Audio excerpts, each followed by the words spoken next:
for me, it's structure. I mean, I feel like I was lucky enough that I had a sense of structure before I went in there. But one thing that Joss is really great at is looking at a board and knowing where the act break should be, where the important beat should be. Joss does that thing. It's like the scenes in Minority Report where he looks at the board. It's beautiful minding it. Right, yeah. It is. That's right. The letters will glow for him and. Strangely not for us. I know, right? Yeah, because he won't write anything on the board until it's all in his head. So you don't. It's very hard to tell what he's doing. Right. Because he's waving his hands around and you don't know what he's moving. But it's an amazing gift because then you absorb what you can from it and you take it forward with you to whatever other show you're working on. And I feel like structure is so important to television writing, particularly because we are based on breaks, act breaks. Absolutely, that's one of the first things you do when you're breaking a show, when you're breaking an episode, is figure out what's the mid of the episode act break. And that was actually one of the things that made Dollhouse very, very hard, was that it wasn't 4 acts. Joss's mind breaks in 4 acts, and suddenly he was writing a 6-act show, and I think it took him a little while to go. It was hard.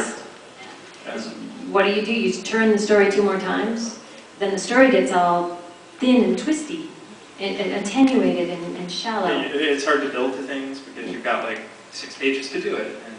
Yeah, I don't like that 6-act structure, but there are tricks you can do where you put in sort of fake act breaks, where you're not really turning the story, you just have a moment of, and then, okay, that's an act.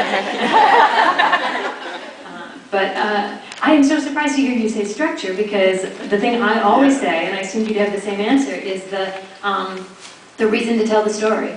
That Joss would not start breaking a story or discussing a story until he would say, what's the Buffy of it? Why are we telling this story? What is the reason that this is an episode of our show?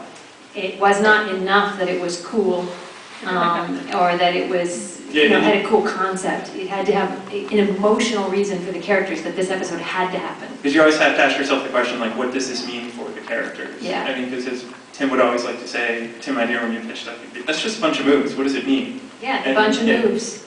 You just got to get to the heart of it and figure out what it means for the characters. And I think the other thing that I've kind of taken with me that Joss would repeat quite a bit, and it's kind of my mantra now, it's emotion and clarity above all else. So it's always, you come up with something really cool, you come up with some cool dialogue.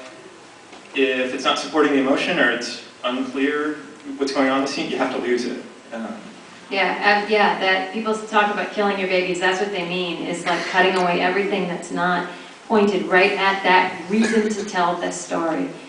So you should really be thinking about that for all of your scripts, particularly spec pilots, because those are the scripts you'll probably write in your whole life. The ones you're writing right now, the spec pilot that's going to get you into the business, is like the purest expression of your heart. This is the story you can tell, that you were born to tell, and you got to know why you're burning to tell this story, and make sure that every scene is about that.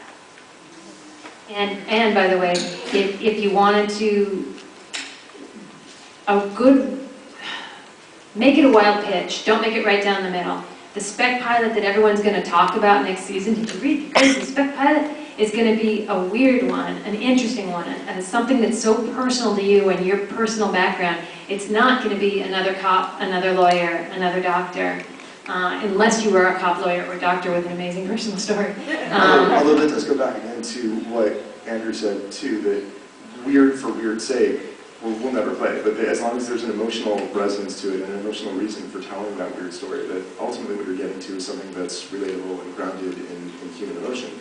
That's true. That's true. Not weird for weird's sake, but if you got a choice of weird versus straight down the middle, and you know what? Metaphor allows you to do that. If your story's about how you flunked out of grad school, well, metaphorize that as grad school is infested with zombies, and boom. It's weird, personal, it's got a reason to be told. Not zombies, zombies are I know the spec market's going to be flooded with graduate student zombies. I call dibs.